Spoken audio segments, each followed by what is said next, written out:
Hello friends. आज हम start करेंगे अपनी पीवाईक्यू की सीरीज़। और इस सीरीज़ में हम सारे पीवाईक्यू सब्जेक्ट वाइज देखेंगे, उनका डिटेल सॉल्यूशन करेंगे। हर क्वेश्चन में देखेंगे देखेंगे कि ट्रिक्स क्या लगती है, किस तरीके से क्वेश्चन को सोल्व किया जाता है अगर आपको नॉलेज भी नहीं है। एलिमिनेशन ट्रिक्स और डिटेल सॉल्यूशन, नोट्स, सारी चीज़ें इस सीरीज़ में मिलने वाली हैं। इस वीडियो का जो पीडीएफ है वो आपको हमारे टेलीग्राम ग्रुप पर मिल जाएगा। टेलीग्राम ग्रुप का लिंक डिस्क्रिप्शन में दिया हुआ है, उसको आप ज्वाइन कर लीजिए। एक ट्राई आप खुद से दीजिए इन पीवाईक्यू को सॉल्व करने में, उसके बाद में ये सारा सॉल्यूशन आप देखिए। देखिए, फर्स्ट क्वेश्चन से स्टार्ट करते हैं पॉलिटी के। 2024 में ये क्वेश्चन पूछा गया था। क्या क्वेश्चन था? Who was the provisional president of the constituent assembly before doctor Rajendra Prasad took over? Doctor Rajendra Prasad के टुक ओवर करने से पहले प्रोविजनल प्रेसिडेंट कौन था कॉन्स्टिट्यूएंट असेंबली का, जिसको हम बोलते हैं कि इंटरिम प्रेसिडेंट कौन था? तो ये इस क्वेश्चन का सही आंसर है डॉक्टर सच्चिदानंद सिन्हा। ठीक है, ये इस क्वेश्चन का राइट आंसर था।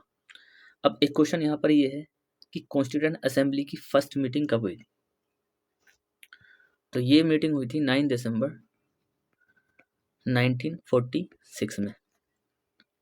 ये हमें डेट ध्यान रखनी है क्योंकि इसकी स्पेसिफिक डेट तो पूछी जा सकती है और स्टेट पीसीएस में ये बहुत ज़्यादा इंपॉर्टेंट है। अब आगे बढ़ते हैं नेक्स्ट क्वेश्चन, क्योंकि इसमें ज़्यादा इतना कोई डिस्कस करने का है नहीं। अब नेक्स्ट क्वेश्चन देखते हैं। नेक्स्ट क्वेश्चन था कि why which one of the following acts was the government general of, ये गवर्नर जनरल होगा यहाँ पर, governor general of Bengal designated as the governor general of India. तो ये क्वेश्चन तो बहुत इजी मैं कहूँगा, और इस क्वेश्चन का राइट आंसर है द चार्टर एक्ट 1833। किस एक्ट के तहत गवर्नर जनरल ऑफ बंगाल को गवर्नर जनरल ऑफ इंडिया कहा जाने लगा? अब क्वेश्चन ये है कि first governor general of India था कौन? First governor general of India, पहला क्वेश्चन तो यही है, कौन था? Lord William Bentinck. ये भी हमें ध्यान रखना। ओके, बेसिकली ये एक्ट क्या था? ये एक फाइनल स्टेप था सेंट्रलाइजेशन की तरफ, कि ब्रिटिश पावर का सेंट्रलाइजेशन हो सके, और इसीलिए गवर्नर जनरल ऑफ बंगाल को गवर्नर जनरल ऑफ इंडिया कहा जाने लगा। इसके अलावा अगर हम देखें और भी इस एक्ट में, अंडर इस एक्ट में क्या था कि पहले जो भी लॉज होते थे उनको रेगुलेशंस कहा जाता था, लेकिन इस एक्ट के बाद में सारे लॉज को क्या कहा जाने लगा? एक्ट कहा जाने लगा। तो ये भी हमें ध्यान रखना है कि लॉज को अब एक्ट कहा जाने लगा। ठीक है, और इसके अलावा हम देखें तो जो कंपनी की जो थी, ईस्ट इंडिया कंपनी जो थी, वो उसका जो कमर्शियल रोल था उसको अब एंड कर दिया गया और वो प्योरली एडमिनिस्ट्रेटिव बॉडी बन जाती है। तो हमें क्या ध्यान रखना है यहाँ पर, जो ईस्ट इंडिया कंपनी थी वो उसका जो कमर्शियल रोल था, जो कमर्शियल वर्क देखती थी, वो उसका एंड कर दिया गया और प्योरली अब ईस्ट इंडिया कंपनी क्या बन गई थी? एडमिनिस्ट्रेटिव बॉडी बन गई थी, एडमिनिस्ट्रेटिव बॉडी। ये हमें ध्यान रखना है, बस इसमें इतना डिस्कस करना। अब चलते हैं नेक्स्ट क्वेश्चन की तरफ। नेक्स्ट क्वेश्चन है, in the government of India act 1919 the functions of the provincial government were divided into reserved and transferred subjects, which of the following were treated as reserved subject? आप इस question को, इस video को pause कीजिए और इस question को try कीजिए सोल्व करने का। ये क्वेश्चन कॉमन सेंस से भी सोल्व हो सकता है। आई होप आपने ट्राई किया होगा। देखिए इस क्वेश्चन का, आप इस क्वेश्चन को समझिए कि अगर ब्रिटिशर्स होंगे, ब्रिटिशर्स कोई लॉ बनाएंगे और उसमें अपने सब्जेक्ट्स को डिवाइड करेंगे ट्रांसफर में और रिजर्व में। ट्रांसफर में क्या कि हम कुछ पावर ट्रांसफर कर रहे हैं, रिजर्व में क्या है कि वो हम अपने पास रखेंगे। तो ट्रांसफर में क्या होगा कि कुछ लेस इंपॉर्टेंट चीज़ हम ट्रांसफ़र कर सकते हैं कि लेजिस्लेटिव काउंसिल को दे दिया, प्रोविंशियल काउंसिल को दे दिया, प्रोविंस को दे दिया ये लॉ बनाने के लिए। तो इस तरीके से हम डिवाइड कर सकते हैं। लेकिन जो रिजर्व सब्जेक्ट होगा वो हम अपने पास रखें। हर कोई ये चाहेगा कि जो इंपॉर्टेंट सब्जेक्ट्स हैं उनको अपने पास रखा जाए। अब इसमें आप बताइए सबसे ज़्यादा इंपॉर्टेंट आपको क्या लगता है? तो इसमें सबसे ज़्यादा इंपॉर्टेंट हम देखें तो लॉजिकली हम देखें कि पुलिस हर कोई चाहेगा पावर उनके हाथ में रहनी चाहिए। तो ब्रिटिशर्स कभी नहीं कहेंगे कि ये पावर ट्रांसफ़र की जाए काउंसिल की तरफ जिसमें कि इंडियन का पार्टिसिपेशन हो, समझ रहे हैं? तो ये अपने पास रखेंगे। तो एक पुलिस, दूसरा हम लैंड रेवेन्यू तो और ज़्यादा इंपॉर्टेंट है भाई, रेवेन्यू से तो सारी चीज़ चलती है। तो लॉजिकली हम ये भी कह सकते हैं कि लैंड रेवेन्यू भी अपने पास रखेंगे वो, ठीक है। अब लोकल सेल्फ गवर्नमेंट तो हम पढ़ते भी हैं कि थोड़ी सी पावर हम डिसेंट्रलाइज कर देते हैं, थोड़ी पावर प्रोविंस को दे देते हैं, दूसरी बॉडी को दे देते हैं बनाने के लिए पावर। तो ये थोड़ा हम इसको दे सकते हैं। अब एडमिनिस्ट्रेशन जस्टिस, कानून में कुछ भी गड़बड़ी हो उसमें जस्टिस की पावर किसके साथ रहनी चाहिए? हर कोई ये चाहेगा कि जस्टिस की पावर भी उन्हीं के हाथ में हो। तो लॉजिकली अगर हम देखें इस क्वेश्चन को सोल्व किया जा सकता था अगर आपको नॉलेज नहीं देता। तो इस क्वेश्चन का राइट आंसर है आंसर सी। अब थोड़ा सा ही देखते हैं कि रिजर्व और ट्रांसफर सब्जेक्ट एक्चुअली में क्या कहते हैं। देखिए जब मैं बात करता हूँ रिजर्व सब्जेक्ट की तो लॉ एंड ऑर्डर भी था, लॉ एंड ऑर्डर, इसके अलावा फाइनेंस भी था, और ये तो हमारे थे ही। और ट्रांसफर सब्जेक्ट में क्या था, जैसे कि एजुकेशन हो गया या फिर हेल्थ हो गया, ठीक है। या इसके अलावा हमने बात की जैसे लोकल सेल्फ गवर्नमेंट, तो ये जो थे ये मिनिस्टर्स के द्वारा मैनेज किए जाते थे और जो कि लेजिस्लेटिव काउंसिल से इलेक्ट होते थे। अब आगे बढ़ते हैं थोड़ा सा और अगर हम देखें इस एक्ट के बारे में तो ये एक्ट किस बारे में और बात करता है? ये जो एक्ट है ये किस बारे में और बात करता है? पहला, बाईकैमरल लेजिस्लेचर इसी एक्ट के तहत आया। सर बाईकैमरल लेजिस्लेचर क्या है? बाईकैमरल लेजिस्लेचर, बाईकैमरल लेजिस्लेचर क्या है कि जो इंडियन लेजिस्लेचर होगा उसमें दो चीज़ों से मिलकर के वो बनेगा, एक तो अपर हाउस और लोअर हाउस। आज भी हम ये चीज़ फॉलो करते हैं। तो किस चीज़ से बनेगा? अपर हाउस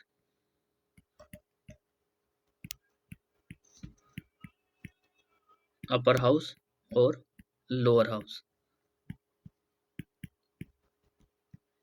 अपर हाउस क्या होता है? Council of state,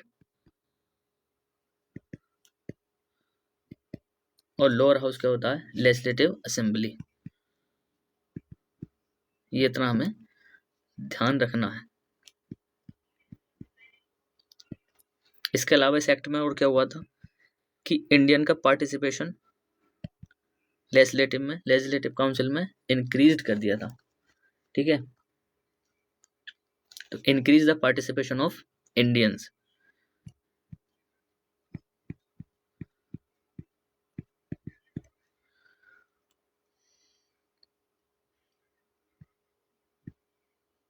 next, separate electorate जो थे, जैसे कि 1909 के एक्ट में हमने देखा था, हम देखते हैं कि मुस्लिम्स के लिए सेपरेट इलेक्टोरेट का प्रोविज़न 1909 में आया था।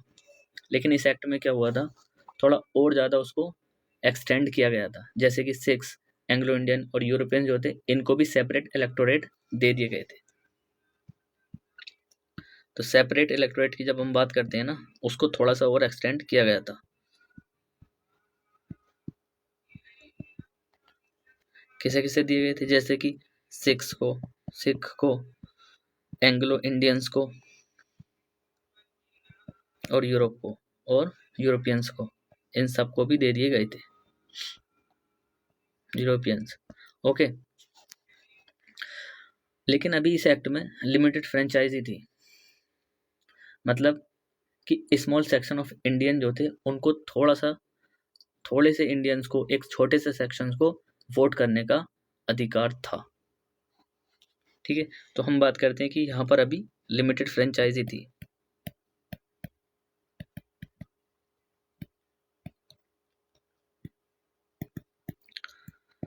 कम टू द नेक्स्ट क्वेश्चन।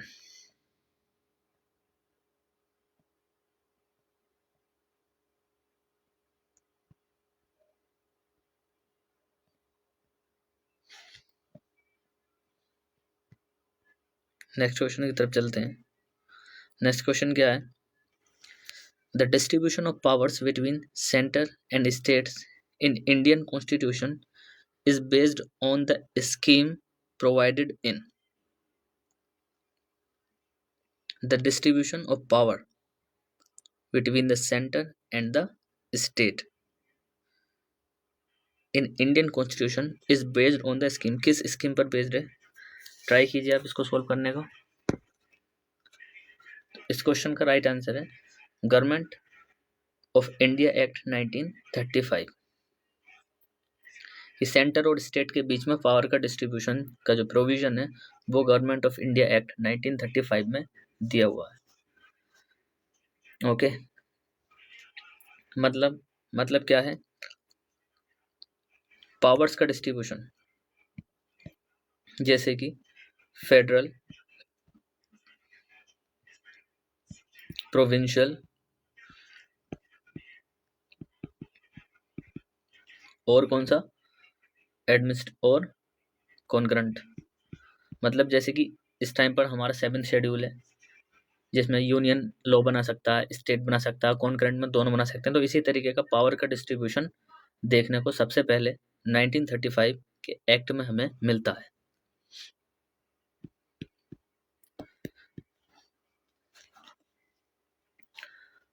अच्छा, मेरी बात अब बताइए कि 7th शेड्यूल में हम आज देखते हैं कि यूनियन, स्टेट और कॉन्करेंट लिस्ट देखने को मिलता है। ठीक है, ये किस आर्टिकल में दिया हुआ है? ये जो हमारा होता है यूनियन, स्टेट और कॉन्करेंट लिस्ट, ये आर्टिकल 246 आर्टिकल में दिया हुआ है। इस आर्टिकल को भी हम ध्यान रखेंगे। ओके, अच्छा, इसके अलावा हम और थोड़ा डिस्कस कर सकते हैं कि गवर्नमेंट ऑफ इंडिया एक्ट 1935 जो था इसमें और क्या क्या चीज़ें, इसके प्रोविज़न थोड़े से हम देख लेते हैं। प्रोविज़न और क्या क्या थे इसमें? सबसे पहला प्रोविज़न था फेडरल स्ट्रक्चर का। चलिए, पहला था फेडरल स्ट्रक्चर।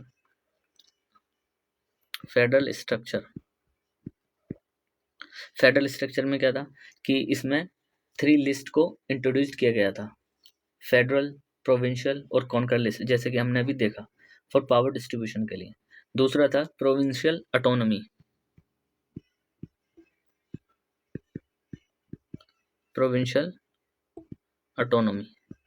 ये भी इसमें वो लगाया था, मतलब डायरकी को एबोलिश कर दिया गया था प्रोविंस में, और मोर पावर इलेक्टेड मिनिस्टर्स को दी गई थी, लेकिन गवर्नर जो थे उनके पास अभी भी ओवरराइडिंग पावर थी। ओवरराइडिंग पावर का मतलब क्या है? लाइक वीटो पावर थी। तो डायरकी को एबोलिश कर दिया गया था, ये प्रोविंशियल ऑटोनॉमी थी, और ज़्यादा पावर जो थी वो इलेक्टेड मेंबर्स और इलेक्टेड मिनिस्टर्स को दे दी गई थी। तीसरा जो प्रोविजन था वो था डायरकी को सेंटर पर इंट्रोड्यूस किया गया था। प्रोविंसेस है जो थी वो डायरकी खत्म कर दी गई थी, लेकिन डायरकी को सेंटर पर इंट्रोड्यूस किया गया था। थर्ड क्या है? Dyarchy at centre. इसमें क्या हुआ था कि रिजर्व और ट्रांसफर सब्जेक्ट्स को इंट्रोड्यूस किया गया था, लेकिन जो अल्टीमेट कंट्रोल था वो ब्रिटिश के पास में ही था। एक प्रोविजन और है, ये भी हम ध्यान रखेंगे, फेडरल कोर्ट को एस्टेब्लिश किया गया था कि जो भी सेंटर और स्टेट के डिस्प्यूट होते हैं उनके रेजोल्यूशन के लिए, और इसी को हम कहते हैं कि यहीं से हमारा पहला सुप्रीम कोर्ट हम कह सकते हैं यही था। ओके, नेक्स्ट था बाइकैमरल लेजिस्लेचर, जो हमने अभी 1919 में भी देखा था। इसमें थोड़ा सा और ज़्यादा एक्सपेंड किया गया था, जिसमें कि इंडियन के पार्टिसिपेशन और ज़्यादा बढ़ाया गया था, लेकिन अभी भी ब्रिटिश का कंट्रोल जो था वो बाकी था। तो हम इसमें कह सकते हैं कि हाँ भाई, जो बाइकैमरल लेजिस्लेचर था उसको थोड़ा सा एक्सपेंड यहाँ पर किया गया था, तो ये भी हम ध्यान रखेंगे। नेक्स्ट है, जैसे कि गवर्नर्स की जो पावर थी वो ओवरराइडिंग पावर हमने देखी थी। इसके अलावा क्या था कि सेपरेट इलेक्टोरेट जो था और ज़्यादा उसको एक्सपेंड किया गया था। 1919 में भी किया गया था, लेकिन इसमें थोड़ा सा और ज़्यादा एक्सपेंड कर दिया गया था। ये था। एक चीज़ इसमें और हमें ध्यान रखना है, वो चीज़ क्या है कि जो प्रिंसली स्टेट थे, जो भी प्रिंसली स्टेट थे, उनको एक ऑप्शन दिया गया था कि वो फेडरेशन ज्वाइन कर सकते हैं या नहीं भी कर सकते। ये थोड़ा सा इसमें और दिया गया था। तो ये था गवर्नमेंट ऑफ इंडिया एक्ट 1935 में। अब चलते हैं नेक्स्ट क्वेश्चन की तरफ। उससे पहले हम इसको थोड़ा सा करते हैं स्मॉल, ताकि हमें नेक्स्ट क्वेश्चन का यहाँ पर सॉल्यूशन करना है। चलिए, नेक्स्ट क्वेश्चन क्या था? Who among the following was the chairman of the Union Constitution Committee of the Constituent Assembly? ये क्वेश्चन कब पूछा गया था? ये 2005 में पूछा गया था बेसिकली, ठीक है। तो who among the following was the chairman of the union constitution committee of the constituent assembly? तो इसका राइट आंसर है जवाहरलाल नेहरू, ठीक है। बेसिकली जवाहरलाल नेहरू जो थे, उनको यूनियन कॉन्स्टिट्यूशन कमेटी का चेयरमैन बनाया गया था। हमारी जो कॉन्स्टिट्यूएंट असेंबली थी, उसको कुछ टास्क दिए गए थे। क्या टास्क थे वो? कि तुम्हें कॉन्स्टिट्यूशन को ड्राफ्टिंग करना है, और इसके बाद में ड्राफ्टिंग करने के लिए बहुत सारी कमेटीज़ बनी, ताकि वो स्पेसिफिक जो भी चीज़ें हैं उनको एड्रेस कर सकें कॉन्स्टिट्यूशन की। और उसी में से एक कमेटी थी, यूनियन कॉन्स्टिट्यूशन कमेटी, जिसका काम ये था कि वो फेडरल स्ट्रक्चर और रिलेशनशिप यूनियन और स्टेट के बीच में उनको उनकी देखरेख करेगी। तो इसका मकसद क्या था यूनियन कॉन्स्टिट्यूएंट कमेटी का? कि वो जो फेडरल स्ट्रक्चर है, federal structure plus relationship between union and state, इनको देखेगी। ये इसका टास्क था। अच्छा, डॉक्टर बी आर अम्बेडकर जैसे ऑप्शन में दिए हैं, आप बता सकते हैं किसके चेयरमैन थे? ये थे ड्राफ्टिंग कमेटी के। ये भी हमें ध्यान रखना है, ड्राफ्टिंग कमेटी। ओके। अच्छा, जे बी कृपलानी, ये किसके चेयरमैन थे? ये बेसिकली किसी कमेटी के चेयरमैन नहीं थे, ये बस एक मेंबर हम कह सकते हैं, लेकिन चेयरमैन ही नहीं थे, मेंबर थे कमेटीज के अलग अलग, मतलब कॉन्स्टिट्यूएंट असेंबली के ये मेंबर्स थे, कृपलानी और ये अल्लादी कृष्ण स्वामी अय्यर। अल्लादी कृष्ण स्वामी अय्यर किसके मेंबर थे? ड्राफ्टिंग कमेटी के मेंबर थे, ये ध्यान रखना। तो हमें इस क्वेश्चन से क्या सीखने मिलता है कि जो भी इंपॉर्टेंट कमेटी है उनके चेयरमैन हमें पता होने चाहिए, उनका स्ट्रक्चर हमें पता होना चाहिए, और उनके मेंबर्स भी हमें ब्रॉडली पता होने चाहिए। ओके, अब चलते हैं नेक्स्ट क्वेश्चन की तरफ। ये था नेक्स्ट क्वेश्चन।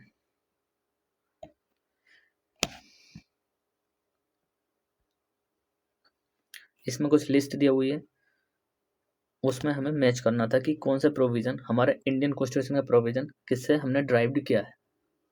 तो इस क्वेश्चन में सबसे पहले तो क्वेश्चन इजी था, मोस्टली हम पढ़ते ही हैं। जैसे कि डायरेक्टिव ऑफ प्रिंसिपल हमने किससे लिया था? ये हमने लिया था आयरलैंड के कॉन्स्टिट्यूशन से। फंडामेंटल राइट हमने किससे लिए थे?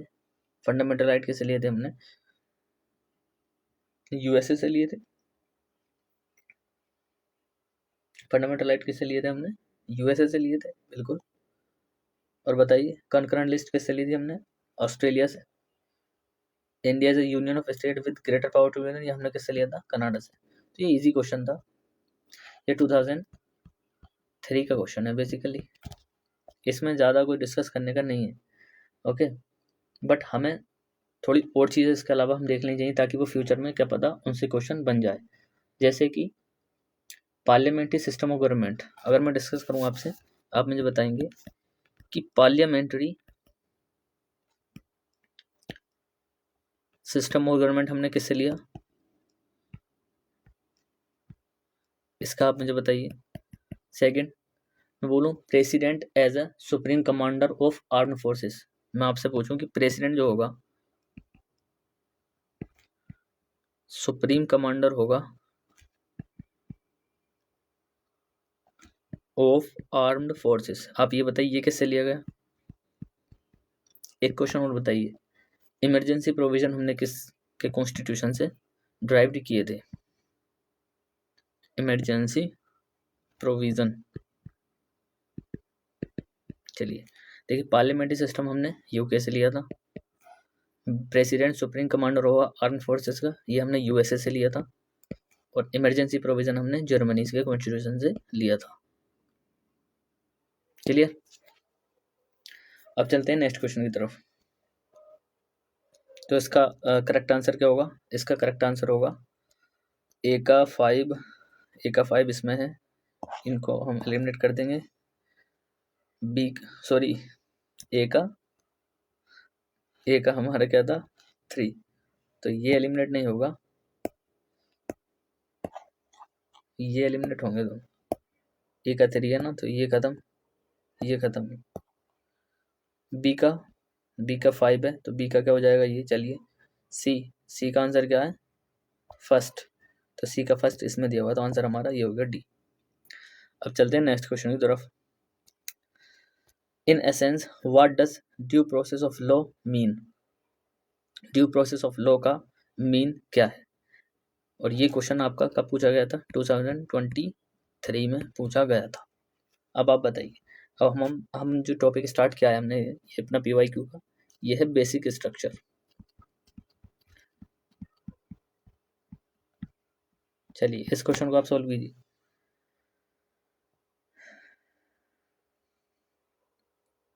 देखिए इस क्वेश्चन में थोड़ी डिबेट भी चली थी, लेकिन फाइनली जो UPSC के आंसर के साथ आंसर आया, उसका आंसर का क्या था, उसका आंसर था ए। कुछ क्वेश्चन सेंटर्स की आंसर की इसका आंसर बता रही थी सी, फेयर एप्लीकेशन ऑफ लॉ, लेकिन UPSC ने अपना आंसर दिया principle of natural justice. Due process of law होता क्या है, देखिए ड्यू प्रोसेस लॉ की जब हम बात करते हैं, इसका ओरिजिन USA में हुआ था, ठीक है। ड्यू प्रोसेस ऑफ लॉ का मतलब क्या है कि अगर हम किसी के लिए लॉ बनाते हैं, किसी पर्सन के लिए कोई लॉ बनाया गया, तो उसको इस मेथड से नहीं देखा जाएगा कि लॉ तो लॉ है, फेयर हो या कैसा भी हो, आपको लॉ मानना पड़ेगा। उस लॉ को प्रॉपर चेक किया जाएगा कि उसकी फेयरनेस अच्छी है, जस्टिस है, या फिर वो अच्छी तरीके से फेयर तरीके से बना है या नहीं। इसके अपोजिट एक कॉन्सेप्ट होता है प्रोसीड्यूर एस्टेब्लिश्ड बाय लॉ। उसमें ये कहा जाता है कि जो लॉ बन गया आपको वो लॉ फॉलो करना है हर हाल में। लेकिन ड्यू प्रोसेस ऑफ लॉ जो है उसका मतलब ये है, लेकिन लॉ तो बन गया, वो फेयरनेस है भी या नहीं। बेसिकली यहाँ पर क्या बात चलती है, एक जुडिशियल रिव्यू की बात आती है।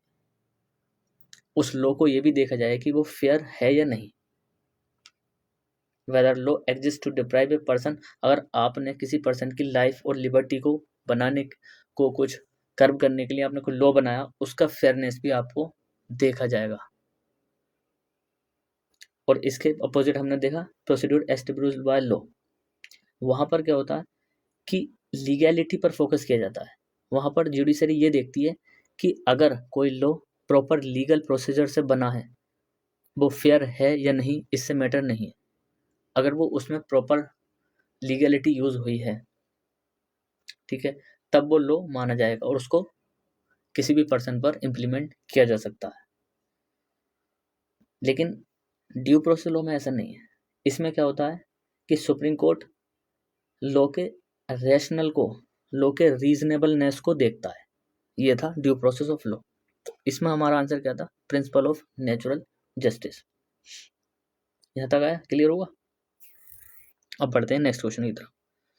विच one of the following statement best reflect chief purpose of the constitution of a country. अब बताइए इसका आंसर क्या है। ये तो इजी है, जब भी आप देखिए, जब भी ये क्वेश्चन बहुत बार रिपीट हो चुका है, ये क्वेश्चन बहुत बार रिपीट हो चुका है। जब भी बोलेगा कि chief purpose of the constitution, main focus of the constitution government, जहाँ भी लिमिटेशन आपको वर्ड दिखाई दे उसी पर फोकस करना है। जैसे कि इसमें दिया हुआ है फर्स्ट है, it determines the objective for the making for necessary laws, it enables the creation of political offices and government, it defines the limits of the power of the government।